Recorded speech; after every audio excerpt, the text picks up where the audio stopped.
जी बिस्मिल्लाहिर्रहमानिर्रहीम, अस्सलाम वालेकुम रहमतुल्लाहि व बरकातुहू। मेरा नाम है डॉक्टर मोहम्मद मुज़म्मिल हसन। एक नए सेशन के साथ आपकी खिदमत में हाज़िर हैं। आज के सेशन में 3-4 चीज़ें आपसे जिक्र करेंगे।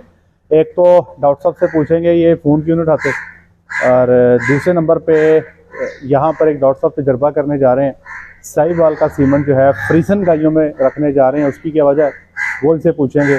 तीसरे नंबर पर जो क्लोजर प्रीमिक्स आपकी खिदमत में रखा है उसकी कीमत के हवाले से डॉक्टर साहब से एक बात पूछनी है, वो भी इंशाल्लाह आपके सामने ही पूछेंगे। डॉक्टर साहब पहले ये बताएं कि ये जो फ़ोन नहीं उठाते आप, मुझे लोग कहते हैं कि आप नंबर दे तो देते हैं, आप अक्सर औक़ात वीडियोस में डॉक्टर वक़ास साहब ना तो फ़ोन उठाते हैं, और अगर उठा लें तो कभी कभार उठाते हैं।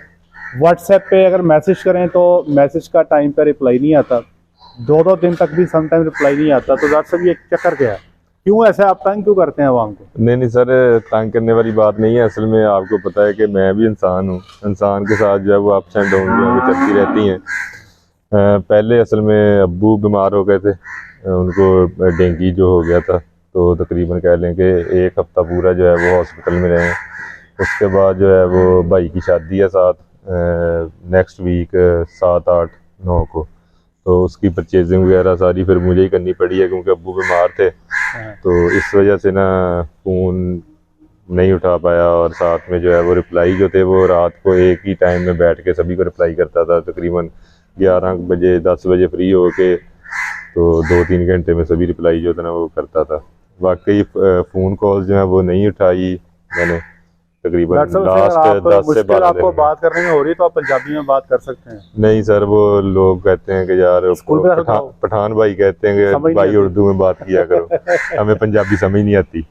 देखिए सर, मैं एक बात आपको बताता हूँ कि और ज्यादा फोन कॉल्स होती भी पठान भाइयों की होती हैं। अच्छा, मैं एक सर आपको बात बताता हूँ। मेरे पास अभी माशाल्लाह सेटअप अल्हम्दुलिल्लाह 9 सेटअप हैं। डॉक्टर साहब भी जो है वो डेयरी फार्मिंग कर रहे हैं, साथ साथ पूरी ड्यूटी है जी। तो हमारा जो मेन ज़रिया रोज़गार है वो ये डेयरी फार्म्स हैं। मतलब जहाँ पे हम कंसल्टेंसीज देते हैं, जहाँ पे हम मुशावरत देते हैं, वहाँ पे ही हमारा जो मेन ज़रिया रोज़गार वो यही है। और ज़ाहिर बात है, आज हम जिस फार्म पे खड़े हैं, आज सर कितने गायों की इंसेमिनेशन है? आज सर है 54 की। आज 54 गायों को हमने टीका रखना है, जिसमें 24 बच्चियाँ हैं जी, 24 बच्चियाँ हैं, बाकी गायें हैं। तो अब इस सारे काम के दौरान अगर कोई बंदा इंसेमिनेशन करते हुए कॉल कर दे तब नहीं अटेंड कर सकते। हमारी जो पहली प्रायोरिटी होती है ना, जिस जगह पे अभी भी सर कुछ को 7-8 को किया ना जो पहले आ गई थी, तो तकरीबन मुझे 7 से 8 कॉल्स आई हैं, वो मैं नहीं ले सका। तो बात यह है कि आप थोड़ा सा अंडरस्टैंडिंग हमारे साथ करें। अंडरस्टैंडिंग क्या है कि आप आजकल तो होता भी ऐसे ही है, ज़्यादातर लोगों ने तरीक़ेकार भी ऐसे ही कर लिए। मैं खुद भी ऐसे ही करता हूँ, मुझे किसी से कोई काम होता है। अब मैंने सोयाबीन मिल पे सोयाबीन की काश्त पे एक वीडियो बनानी है, तो जिन साहब से मैंने टाइम लिया, मैंने उनसे व्हाट्सएप पे टाइम लिया कि आप मुझे बता दें कि कैसे मामला हो सकता है। तो आप व्हाट्सएप पे मैसेज करें। कोशिश है हमारी कि अभी ये शादी के बाद डॉक्टर साहब फ्री हो जाएंगे तो विदिन 24 आवर्स आपको रिप्लाई हो जाया करेगा। क्योंकि होता ये है कि फार्मर होता है हैंड टू माउथ, उसके पास पैसे थोड़े होते हैं। अमूमी तौर पे वो पेमेंट किसी भी आइटम को लेने के लिए, जैसे प्रीमिक्स है, वो लगवाते ही तब है जब उसको बिल्कुल ज़रूरत होती है। तो ज़रूरत के वक्त चीज़ है। डॉक्टर साहब का मैसेज जो है वो लेट पड़ा गया, रिप्लाई लेट हुआ, बिल्टी 2-3 दिन लेट होगी, फिर वो फार्मर का नुकसान होता है। तो इसलिए कोशिश करें कि हमें मिलजुल के अंडरस्टैंडिंग करनी है, क्योंकि हमारा जो मेन है वो ये कारोबार नहीं है। हमारी जो मेन है वो हमारा डेयरी फार्मिंग है। हम आप लोगों की, आप डेयरी फार्मिंग करते हो, हम भी डेयरी फार्मिंग करते हैं, ये हमारा मेन जरिया है। डॉक्टर साहब दूसरे नंबर पे जो क्लोजर प्रीमिक्स की आइटम्स हैं, डॉक्टर साहब मार्केट में जो लोग काम कर रहे हैं, आप पहले बताइए कितने का बैग दे रहे हैं? 12,000 का 12,200 प्राइस है। ठीक है, आप 12,200 का ये 20 kg का बैग दे रहे हैं, जो जानवर को आखिरी महीने में दिया जाता है तैयारी के लिए। ये फार्मूला जी मेरा है। डॉक्टर साहब मुझे पहले ये बताएं कि कितने % लोगों का रिस्पांस आपको पॉजिटिव मिला, कितने % का रिस्पांस आपको नेगेटिव मिला? आपको डेफिनेटली लोग बताते भी हैं। और कोई किसी किस्म का लम्हा इनटेक का आया हो और किसी ने ये कहा हो कि रेट ज़्यादा है, किस किस्म का रिस्पांस मिल रहा है? सर रेट का 1-2 बंदे जो है वो पूछ लेते हैं कि सर कुछ थोड़ी सी रियायत कर दें। ठीक है। तो बाकी कह लें कि कोई 99% लोग जो है ना वो रेट पे नहीं करते, बात नहीं करते। वो इवन के विद इन 2 to 3 आवर्स जो है ना वो ऑर्डर कंफर्म कर देते हैं। ठीक है। ठीक है, और जो रिस्पॉन्स है सर वो 99.99% जो फार्मर जिन्होंने मंगवाया है वो सेटिस्फाइड थे। उन्होंने वापस वीडियोस भी भेजी हैं उन कॉज की, उन एनिमल्स की, वो भी व्यूअर्स के साथ शेयर कर देंगे। आपको ये पता है कि ये जो 99% आप कह रहे हैं कि जो रेट पे बात नहीं करते, कि वो क्यों नहीं कहते, पता है आपको? डॉक्टर साहब आप पिंड के हैं, देसी घी का रेट क्या है? देसी घी का रेट सर मेरा ख्याल है कि 2000 से ऊपर। डॉक्टर साहब मेरे रिश्तेदारों ने अभी 3000 का मंगवाया। 3000 मेरे रिलेटिव ने अभी गांव से 3000 का मंगवाया है। डॉक्टर साहब ਤੁਹਾਡੇ ਘਰਾਂ 'ਚ आम तौर पे लोग जानवर को तैयारी पे कितना देसी घी खिला देते हैं आखिरी महीने में, अंदाजा लगाएं। सर वो तो काफी कुछ खिला देते, सिर्फ देसी घी नहीं खिला देते। मतलब पहले देसी घी बात करें कितना खिला देते हैं? सर तकरीबन मेरा ख्याल है कि हर दूसरे तो तीसरे दिन एक नाल ते जाती है ना। मैं कहता हूँ जी कि मैंने हिसाब लगाया, जो मैंने अपनी पूछ प्रतीत किया ना, 3-4 किलो देसी घी खिला देते हैं। वो ना तीन दिन बाद अगर 250 ml जाए तो वो अब आप देख लें, अब देखें ना देसी घी उनको 12000 का पड़ता है। तो अगर उनको कोई चीज ऐसी जिसमें हर आइटम को बैलेंस किया गया है, अगर वो 12 में मिल जाए तो डेफिनेटली वो उधर ही खड़े हैं, लेकिन आपको रिजल्ट बेहतर मिलता है। डॉक्टर साहब जो चीज़ें आप बीच में डालते हैं, जैसे जो ओमेगा फैटी एसिड्स हैं, इकोज़ाहेक्सानोइक एसिड और डिकोज़ाहेक्सानोइक एसिड, ये EHA और DHA जो है ना इसके फार्मूले में शामिल है। और ये वो आइटम है जो कॉर्पोरेट सेक्टर भी शायद नहीं डालता होगा, बहुत महंगा है, बहुत महंगा है। पहले इसका बैग था 32,000 का, 32,000 का था, अब 55,000 का बैग हो गया, तकरीबन 23,000 का बैग महंगा हो गया। इसी तरह जो ग्लूकोज 25 kg का बैग होता है, 25 kg का बैग होता है। जो ग्लूकोज प्रिकर्सर्स हैं वो महंगे हो गए हैं। जो पहले 20-500 का बैग था 25,000 का, 26,000 5,500 रुपए बैग महंगा हो गया। तो जो आइटम इसमें पड़ती है ना, हर आइटम बहुत महंगी हो गई है। तो दरअसल ये सारी आइटमें महंगी हो गई है, आपका रेट उधर ही खड़ा है, इसकी क्या वजह है? सर इसकी वजह यही है कि सबसे जो मेन रीजन है वो यही है कि स्टॉक जो था वो पिछला हमारे पास पड़ा था। ठीक है, तो वैसे तो सभी कंपनीज ऐसे ही करती हैं कि स्टॉक आपके पास पड़ा भी हो तो वो मार्केट के साथ रेट्स जो है वो अप कर देते हैं, बढ़ जाते हैं। लेकिन क्योंकि हम थोड़ी सी कह लें कि फार्मर्स के साथ मोहब्बत भी है, ठीक है, और करने को तो हम कर सकते हैं, लेकिन मैं कह रहा था कि जो हमारे पास पिछला स्टॉक पड़ा है ना वो इसी रेट पर दे दें फार्मर्स को। देखिए ये एडवांटेज होता है, अगर आप भी एडवांटेज लेना चाहते हैं, लेकिन ना इसमें इन्वेस्टमेंट चाहिए। जैसे मिसाल के तौर पे जो क्लोजर प्रीमिक्स है उसमें कोई 8 से 9 आइटम चलती हैं, ठीक है जी। उन हर आइटम्स का जो है को 30-30, 50-50, 100-100 बैग लेकर रख लें तो ये है कि एक ही दफ़ा परचेजिंग हो जाती है और वो सस्ती हो जाती है। एक तो पुराने रेट पे हो जाती है, दूसरा जब आप बल्क में लेते हो, जैसे अब मैंने बात की ओमेगा फैटी एसिड्स की, अगर आपने एक बैग लेना तो और रेट है, अगर आपने 20 बैग लेने तो रेट कम हो जाता है, तो उस पर भी एडवांटेज ले लिया जाता है। अब पाकिस्तान में चूंकि डॉलर बहुत फ्लक्चुएट हो रहा है, कभी रेट किधर गया कभी रेट किधर गया, आज की डेट पे अगर जिस तरह चीज़ों की कीमतें बढ़ी हैं, अगर डॉक्टर साहब आप अपने बैग की कीमत बढ़ा दे तो कितनी होनी चाहिए? सर ये 12 से 15-16 के करीब चली जाएगी, 15-16 पे चली, लेकिन हम नहीं करने वाले इंशाल्लाह।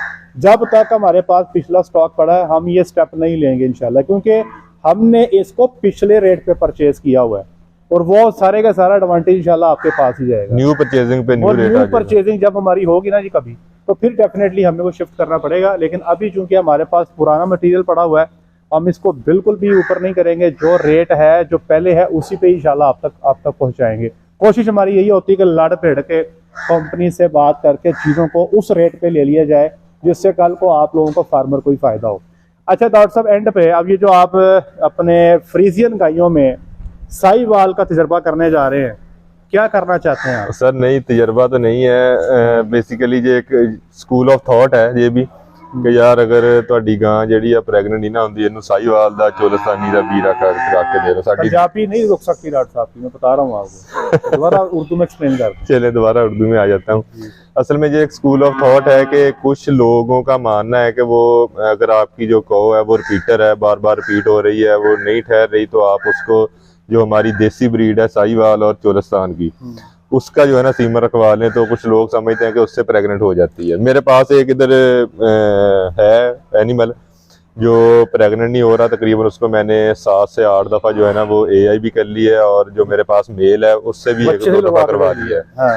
लेकिन अब वो जो तजर्बा लोग कर रहे थे वो मैं देखने लगा हूँ कि आया कि उससे ठहरती है। मेरा असल में इसके पीछे ये है कि उसको कार्विंग करके उसको दूध पे आना चाहिए। मैं आपको बताता हूँ, देखें बात यह है कि जब आप ना ब्रीड्स को कंपेयर करते हैं ना, ये बात लिख लें कि साहिवाल चोलिस्तान का जो मेल है उसकी जो स्पर्म्स की जो आगे कंसीव करने की जो अहलियत है, जो कैपेसिटी है, वो फ्रीजियन से ज़्यादा है।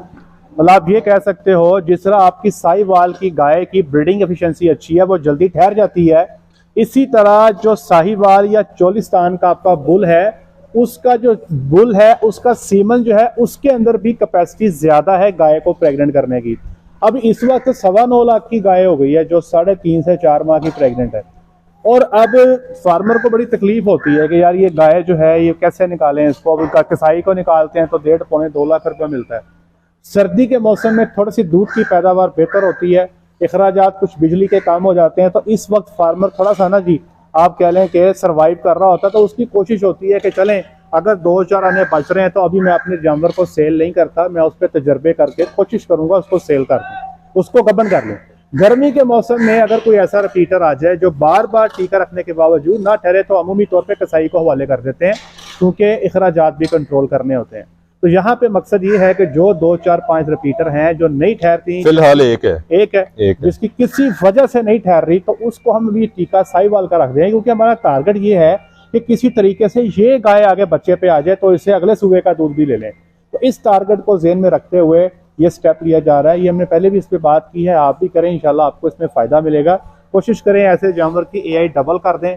अब भी एआई करनी है तो 12 घंटे के बाद आप उसको दोबारा रिपीट कर दें, उसमें आपके ठहरने के चांसेस निस्बतन आपके बेहतर हो जाते हैं। लेकिन अगर फिर भी नहीं ठहरती तो आजकल तमाम अहबाब सुन लें जिनके पास गायें मौजूद हैं वो नहीं ठहर रही, रमज़ान के महीने तक कोशिश कर लें। जैसे ही रमज़ान का महीना आता है 10 तारीख के राउंड अबाउट, 10 रमज़ान के राउंड अबाउट, अगर आपके जानवर फिर भी नहीं ठहरते तो फिर उस वक्त मार्केट में सेल करना बेहतर है, क्योंकि तब मार्केट में एनिमल्स का रेट बेहतर होता है। अगर आपको आज एक गाय 1.5 लाख कसाई लगा रहा है तो तब आपको वो 2 लाख तक रेट लगा देता है। अब इसमें होगा क्या, 50,000 का एडवांटेज मिलेगा, लेकिन वो उतनी खुराक भी तो खाएगी। लेकिन यहाँ पे एडवांटेज ये होगा, हो सकता है अगर आपके पास 5 रिपीटर है तो इस 2, 3, 4 माह के दौरान में हो सकता है 1 या 2 ठहर भी जाए। तो रिस्क जब आप लेते हो तो दोनों एंड पे गेम हो सकती है। लेकिन जो रिपीटर हैं वो बार बार एआई करने से ठहर जरूर जाती हैं। मेरे पास पिछली दफा 6 रिपीटर थी, तो वो अल्हम्दुलिल्लाह 6 में से 5 जो थी ना वो कंसीव। मेरा अपना तजर्बा है जी कि इस साल के जो रिपीटर है ना, इस सीजन के जो रिपीटर है, मिसाल के तौर पे गाय ने बच्चा दिया सितंबर में, हमने उसको नवंबर में टीका रखना शुरू कर दिया। नवंबर गया, दिसंबर गया, जनवरी, फरवरी, मार्च, नई गबन हुई, फिर गर्मी आ गई। फिर जब अगले साल की सर्दी आती है ना तो 70-80% रिपीटर तब ठहर जाते हैं। अब अल्लाह ही जानता है इसमें क्या रीजन है जी। एक साइंस ये भी कहती है कि जब जानवर बार बार हीट में आता है तो उसकी बच्चेदानी पे जो ब्लड का फ्लो है बढ़ जाता है। जब ब्लड का फ्लो बच्चेदानी पे बढ़ता है तो उससे जो इन्फेक्शंस हैं वो क्लियर हो जाती हैं, क्योंकि आपका ब्लड जो है ये आपका लाइन ऑफ डिफेंस भी है। इसमें आपके इन्फ्लेमेटरी सेल्स होते हैं, इसमें आपका डिफेंस सिस्टम आपका एक्टिवेट हो जाता है, तो जानवर ऑटोमेटिकली अंदर से साफ होना शुरू हो जाता है। तो एक ये रीजन भी हो सकती है कि जानवर जो रिपीटर होते हैं वो अमूमी तौर पे अगले सीजन में कवर हो जाते हैं। लेकिन मैं वही बात कर रहा हूँ, अभी जो महंगाई की सतह चल रही है, आपको फैसला करना है। अगर आज आपके फार्म का महीने का खर्चा 60 लाख रुपया है और आप 50 लाख का दूध पैदा कर रहे हैं, तो फिर मेरा ख्याल है कि आज इसको साहिवाल का टीका ना रखें, इसको बेचें। अगर आज आपके फार्म का खर्चा 60 लाख है और आप 65 लाख का दूध पैदा कर रहे हैं, तो फिर आपके पास कुशन है, आप ये जो तजर्बे हैं इस किस्म के अपने जानवरों पे कर सकते हैं। तो ये आपने फैसला अपने इकोनॉमिक्स को देख के करना है। डॉक्टर साहब कुछ ऐड करना चाहेंगे? और नहीं, बस। अच्छा, एक मेरी गुजारिश है, मैं बारहा ये गुजारिश करता हूँ कि जब भी आप किसी बंदे से रब्ता करना चाहें तो बहुत बेहतर होता है कि आप उसको व्हाट्सएप पे मैसेज फेंक दें, व्हाट्सएप पे मैसेज ड्रॉप कर दें। जब वो बंदा फारिग होगा आपको रिप्लाई कर देगा। अगर आपको बहुत कुछ ज़्यादा इमरजेंसी है फिर ही आप कॉल करें, अगर आपको इमरजेंसी नहीं है तो अपना मैसेज ड्रॉप कर दें। और एक और बात याद रखें, अगर आप किसी को भी फ़ोन करते हैं, वो बेशक आपका भाई है, वो आपके कोई रिश्तेदार हैं, आपके कज़न हैं, अगर अगला बंदा कॉल काट देता है तो कोशिश करें कि 1 घंटा फिर उसको कॉल ना करें। हो सकता है वो नमाज पढ़ रहा हो, किसी मीटिंग में हो, वॉशरूम में भी हो सकता है यार, कहीं भी मसरूफ हो सकता है। मेरे डॉक्टर की बात करूँ तो मेरा हो सकता है गाय के अंदर बाजू हो, मैं टीका रख रहा हूँ, तो किसी भी सूरत हाल में बात हो सकती है। लेकिन कोशिश करें कि व्हाट्सएप का मीडियम मौजूद है, वहाँ पे मैसेज ड्रॉप कर दें। जब अगले बंदे के पास टाइम होगा वो ज़रूर आपको रिप्लाई कर देगा। लेकिन आज के लिए इतना ही, अपना ख्याल रखें, दुआ में याद रखें, 5 वक्त की नमाज़ अदा करें। अस्सलाम वालेकुम।